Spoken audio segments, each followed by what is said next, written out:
Welcome back to another episode of A.IdlePodcast, the podcast where I do a weekly book review.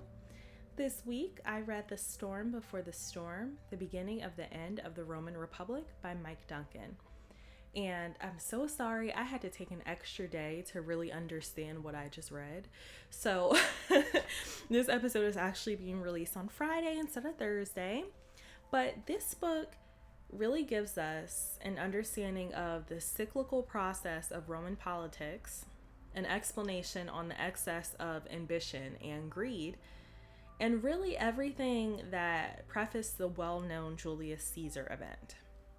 So I know I was taught about Julius Caesar, and I never really was taught about anything prior to that. And so I've always been curious about what exactly contributed to the fall of the Roman Republic. And that's mainly because people often speak on how grand Rome was, Everyone's always saying, Rome wasn't built in a day, and Rome is something really essentially that we should strive to be, with all of the accomplishments that they had. But I never really was well versed in what happened. So that's why I ultimately looked for a book specifically on what contributed to the fall of the Roman Republic. Now, this was released in 2017 and it was by Mike Duncan. And some of you may be familiar with him because he does have a few podcasts on the subject. One being The History of Rome, another one Revolutions, and then the last one Seasons of Revolutions. He's also released 2 other books in addition to this: The History of Rome, The Republic, and Hero of Two Worlds. So he's someone who obviously is well versed in Roman politics, the Roman Republic, a clear history nerd, and someone that I trust, with giving me this information. He's not someone that's just pulling stuff off the internet. So he also references, obviously, his sources in the book as well. And just judging on the amount of details that have contributed to this book alone, thank you, Mike Duncan, because I don't know how you were able to combine all of these different timelines and battles and events and names. So he did an amazing job just including information. Now, speaking of that, I would say his writing style is very similar to that of a historian, and that's probably due to the fact that, he likes Roman history, but also that a lot of the information that we have gotten is from the historians of that period. And so they are often quoted and referenced in the book. And this, again, speaks to the importance of recording information and current events that are happening now, because they could impact future civilizations as well as be a guide to at least the generations coming within the next few decades. Now, another thing I liked about his writing style is that he included footnotes, and there were maybe like 4 or 5. There weren't a lot of them, just to give us a little more clarity on certain characters and certain events. This mainly came, I would say, as a way to placate the audience's curiosity. And this is because towards the end of the book here, we get into events that are, I don't want to say directly influencing Julius Caesar's life, but we're getting to the point where we're seeing some of his relatives come into play, some of his direct relatives, like his aunt, dad, uncle, whatever, stuff like that. So he'll say every now and then, he'll put an asterisk by a person's name and say, yes, this is the aunt of the Julius Caesar, or, I just like that he did that. And again, it only happened a few times, and it was towards the end of the book, just because I think he's catering to the fact that he knows most of us know who Julius Caesar is and what happened to him, which also is mentioned in the book. But throughout reading this, we're trying to, get into our mind, how does this lead up to this event? Is there any foreshadowing? Who are the people that eventually give birth to Julius Caesar? Stuff like that. So I thought that was really nice that he included that, because when I saw a name that was similar to a name that I thought I knew, I was always wondering, who is this person? Do they have a relationship to the person I'm thinking about? And so he did make that clear as well. So overall, he was very objective and factual. I mean, there's no really way to be biased. It's just who won the war, how did they win the war, were they savagely murdering people or not? So there's not really a way to be, I don't think, biased when it comes to retelling the history of the Roman Empire, because they did a lot of ugly things when it came to conquering other lands, and that was very well described here. So now, speaking of names, there's one thing I think that we all need to know prior to reading this book, and that is literally just how the Romans structure their names. And that is because, again, there are a lot of people that come into play when we're telling this story, not just because of the fact that this story is decades long from what from what Duncan is telling, but just the fact that, one, a lot of the political positions that our main characters are holding, they're only holding it for maybe like a year or two. So there's a lot of turnover when it comes to careers, but there's also a lot of turnover because people die and are assassinated. So we have a lot of people coming into the picture, going out of the picture, winning wars, then dying, then pissing somebody off, then getting murdered. So there are a lot of names that are mentioned, and within each person there are like 3 to 4 names. And with me, at first I was trying to memorize each person so I knew like who was who. I think the most important takeaway from this book is that when it comes to reading this specific book, the names are not as important. It really comes down to what position each person held, because that position determined, how much power they had, who their enemies may have been, etc. So don't get intimidated at first if you're reading these names and you may think it's like overwhelming. I'm going to break it down for you. So the first name that a person has in the Roman Republic is the praenomen, and that's the name that they're given by their parents. So that's the first name. The nomen is the family name. That's the second name. So that'll be like Smith, Jackson, whatever. The third name would be the cognomen, and that's a nickname that the person gives themselves, and it may come from them conquering a specific battle. They'll name themselves after the place that they conquered. That sometimes can turn into a family name that'll become permanent. The fourth name, not everyone has a fourth name, but if they do, it is the agnomen, which is also another nickname. So oftentimes you're going to see that people share like the same first, second name.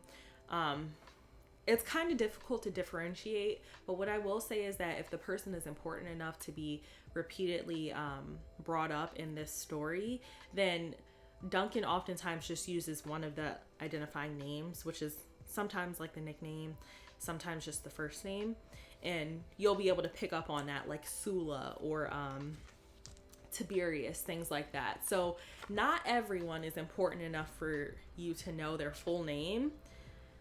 Of course, with that being said, obviously they're being mentioned because of some type of contribution to the Roman Republic, but it's not necessary for everyone, for us at least, for this purpose, for the purpose of this podcast, to know everybody's name. Now, with that being said, I was going to give a list of positions and like kind of what that meant in the government, like what type of position they had, but the list was very long. And also when I just looked up to see if I had everything, there are way more positions. So what I will recommend is just Googling it. I mean, you can find them on Wikipedia, just what the different positions mean, whether it's a consulship, whether you're in the assembly, if you are given extra honors. It's just important to know that this person won a consulship, they won the election, or this person was given extra honors because they won a battle. You have to rely on that information because it makes sense as to why they are embroiled in conflict later on. Conflict is like the main thing here. So why they're in conflict, all of that really comes up to play, like power and position, stuff like that. So now we're going to get into the meat of this episode, which is the theme. So the first theme obviously is imperialism. And imperialism, for those of you that don't know, The dictionary definition is extending rule and authority over foreign countries or acquiring colonies and dependencies. So this is one thing that the Roman Republic was very well at doing, expanding, conquering new land, and just pushing their boundaries further and further and further in order to gain more resources, just get more land, maybe control more people. Oftentimes, if you find yourself on the border of the Roman Republic, you can pretty much count on the fact that eventually they're going to try to take that land from you. So that involved war a lot of times. And this is one thing that there's a couple of like series on Netflix, I believe, that depict certain figures of the Roman Republic. And there's a couple of documentaries I've watched, like on YouTube, and even just texts that I've read over the years have all said that the Roman Republic was very adept at going to war. They knew how to go to war. They knew how to win wars. And that was really their identity. They were always embattled in some war. So this is something they were very comfortable with doing, but having to recognize the fact that if you're conquering all of the foreign, colonies and things around you, eventually you're going to get very, very big. Eventually you're going to have to deal with the fact that you now have different ethnicities under one umbrella. And that ultimately led to one of the social wars with the Italians. And this was based on whether or not the Italians should be granted full Roman citizenship. So this is just one kind of downside of imperialism. Okay, you've conquered all these people. Now what are you going to do with them, And if that's not enough, if you keep these battles up, which they did, even when they were fighting the Italians, they're still fighting other different foreign colonies, then you have the civil wars that come into play. This ultimately, I think, came from the fact that because the Roman Republic was so well at positioning their political figures in war, everyone now has this knowledge of how to, train a legion of soldiers, how to conduct an army. And then they're going to use it ultimately to fulfill their personal greed.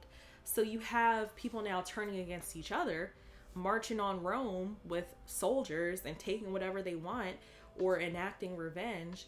It's only, it's like when you really look at it logically, it makes sense as to why the Roman Republic fell.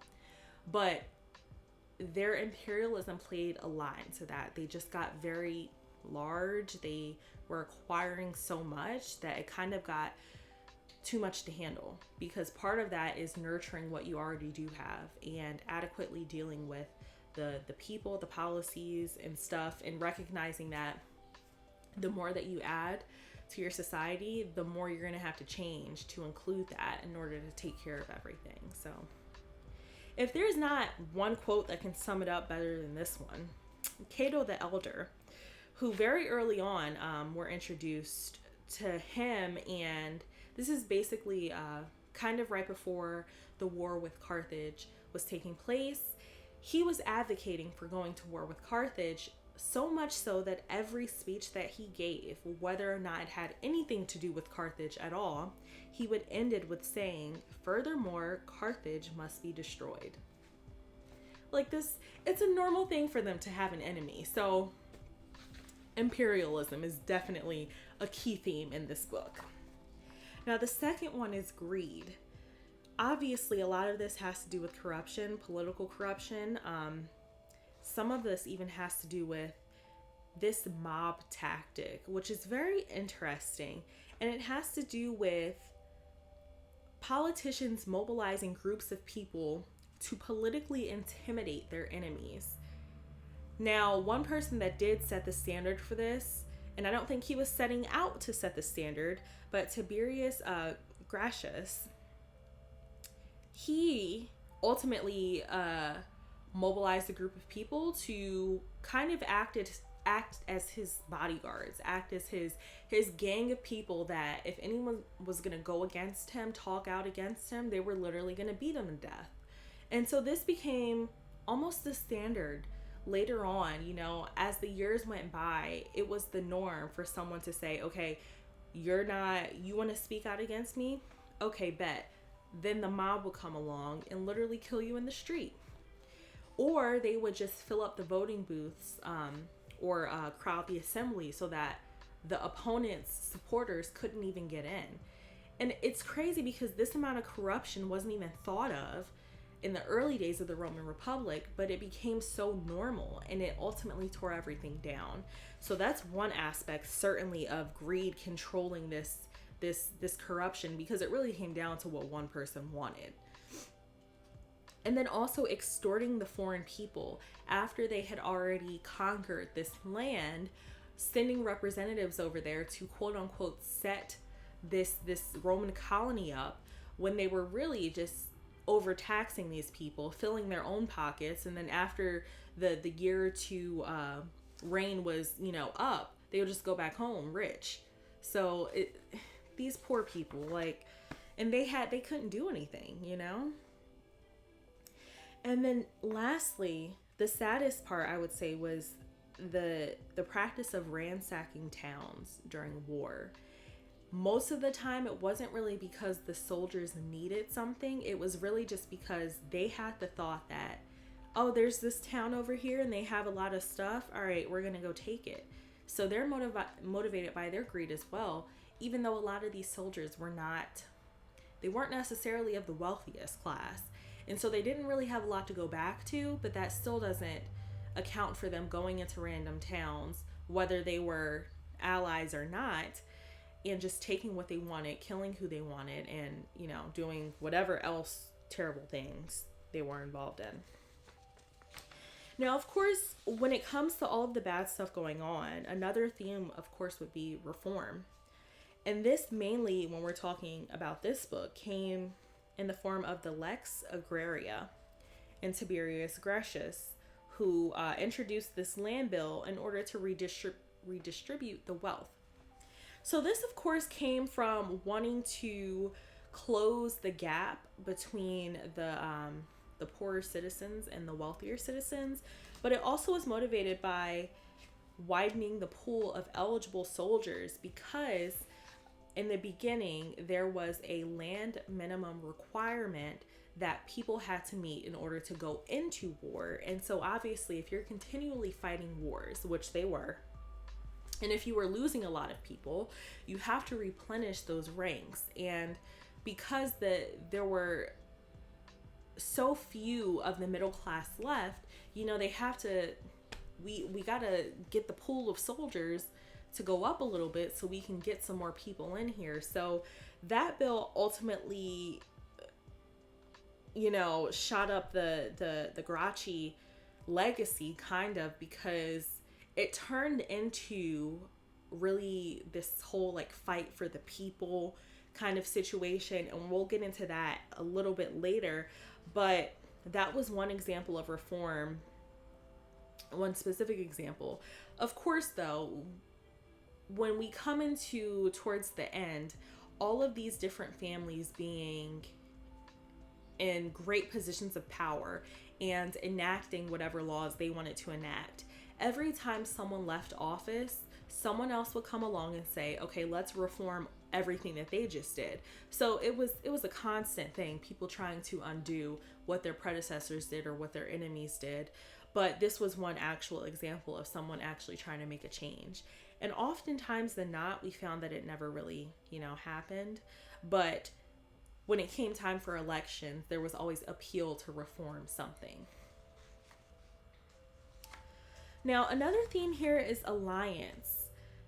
That goes for political alliances, familial alliances, what family you were born into, which of course you can't control, but also marriages. Oftentimes people would marry their daughters off to certain people, or marry certain people in order to merge wealth, or just get that family name in order to rise politically.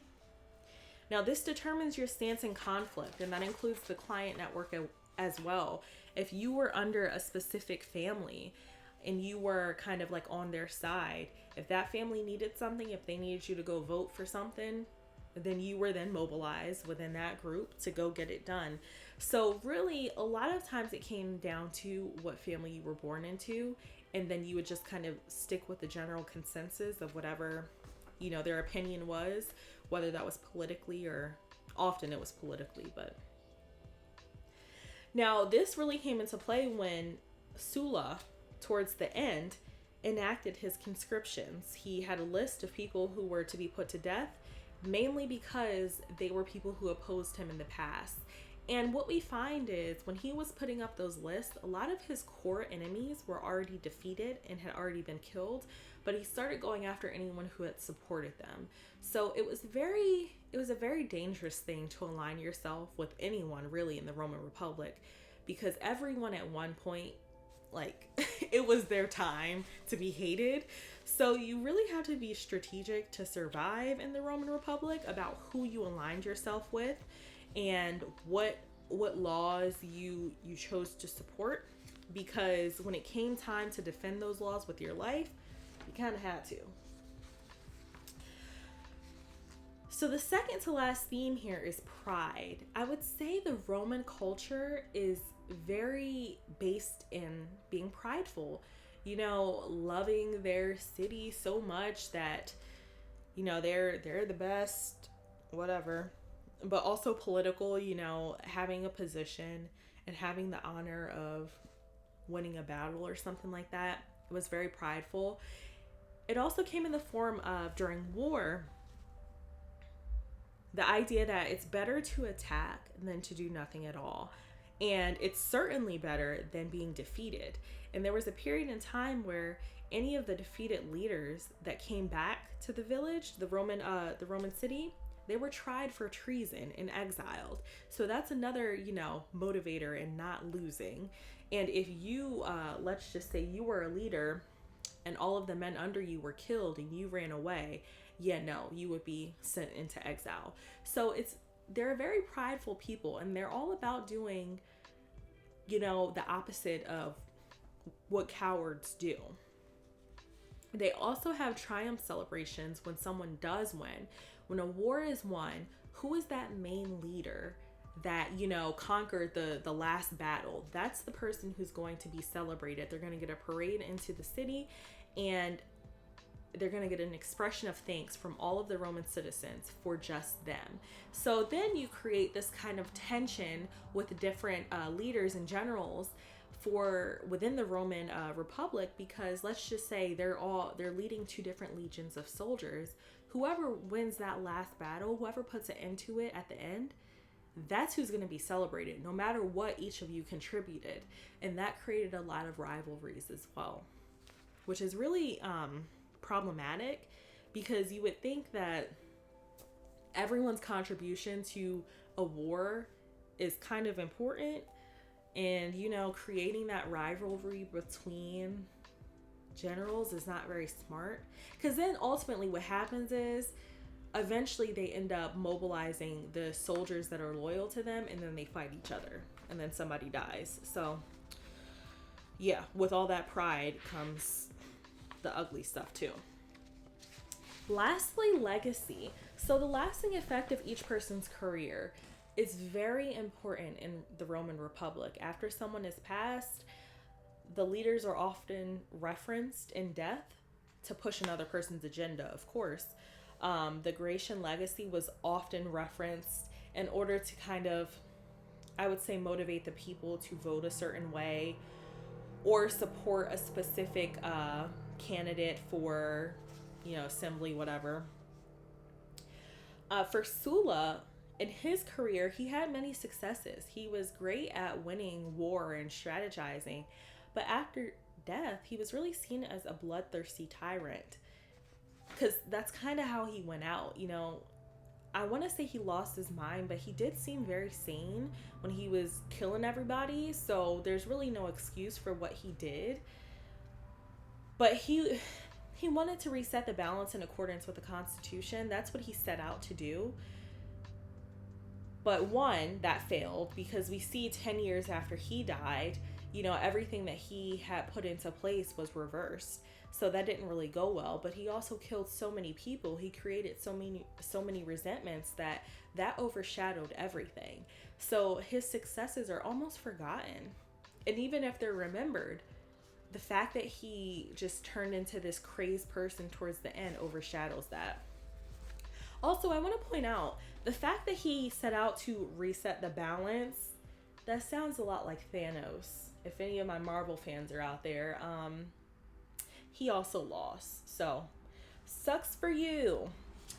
Now, Gaius Marius, he is someone who after death was described by the positions that he held and the battles that he won, even though he was a very bitter person, towards the end of his life, but he also accomplished a lot. So that just goes to show what his legacy was.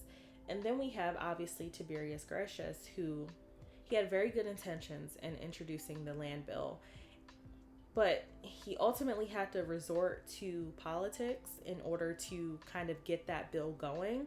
And he became another person that was executed and martyred in death.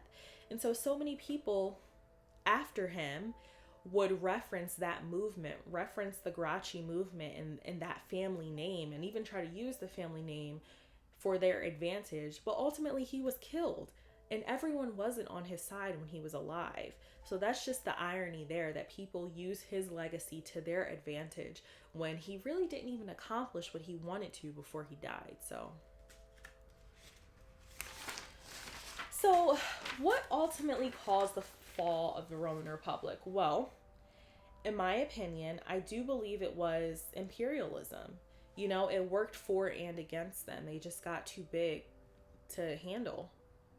I also think the nature of human character, just humans being subject to emotions, revenge, greed, and violence, when it got towards the end there, everything was so unstable in Rome that if someone pissed you off, it was automatically a switch to, okay, let's kill him.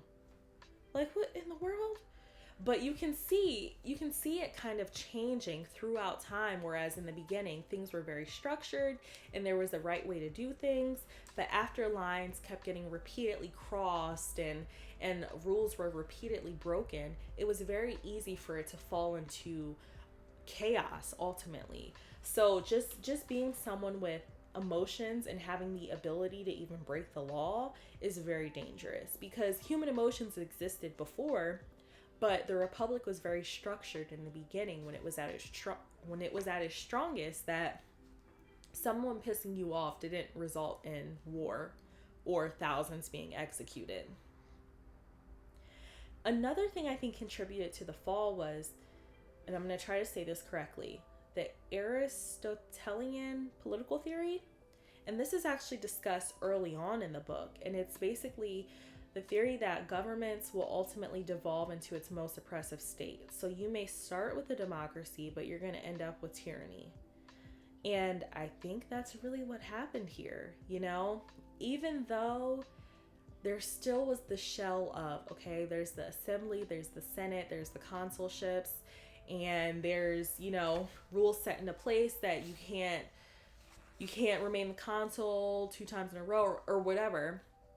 But you can see that throughout time, different political figures playing with the powers that each branch had, or flooding the branches with people that would ultimately back everything that they said to turn it into a tyranny. And that's really ultimately what happened. You could see kind of most of the leaders throughout the Roman Republic, they kind of fall off the moral compass there.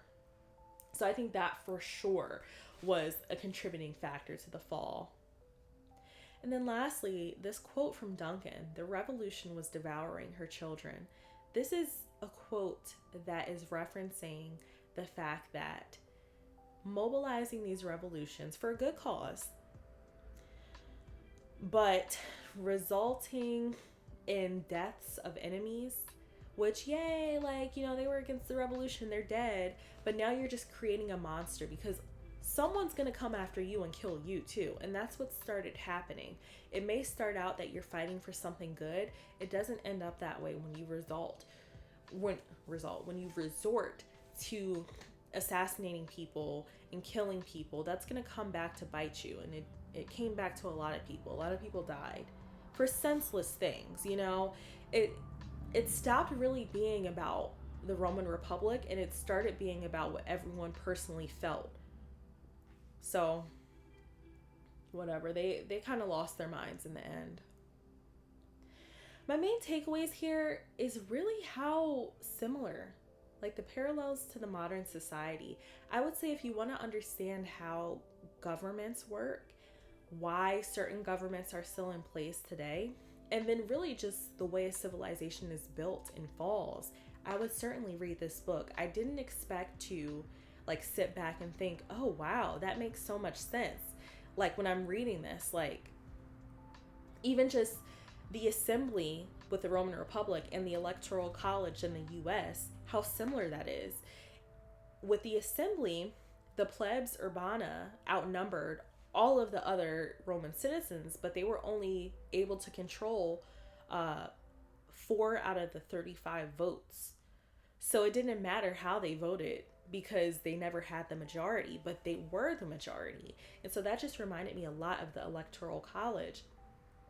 Also, the fact that there was this sense of democratic power in the assembly, but the aristocratic weight of the Senate. I think that was a good reflection of how it was supposed to work for the US. And then another quote by Duncan, and this I really want everyone to just, I shouldn't even have to say any more after this quote, but this was the age when a lie was not a lie if a man had the audacity to keep asserting the lie was true.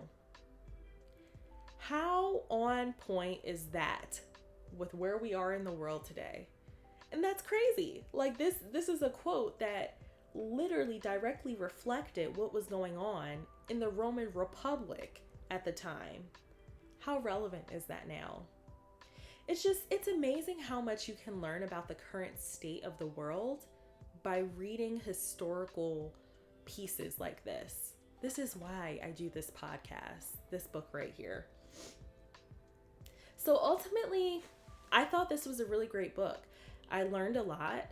I probably will not reread this though.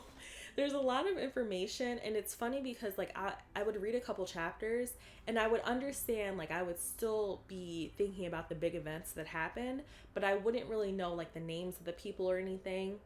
And so I found that I wasn't really retaining the small stuff, just the bigger picture. So I probably won't read it again. It was great though. I really enjoyed it.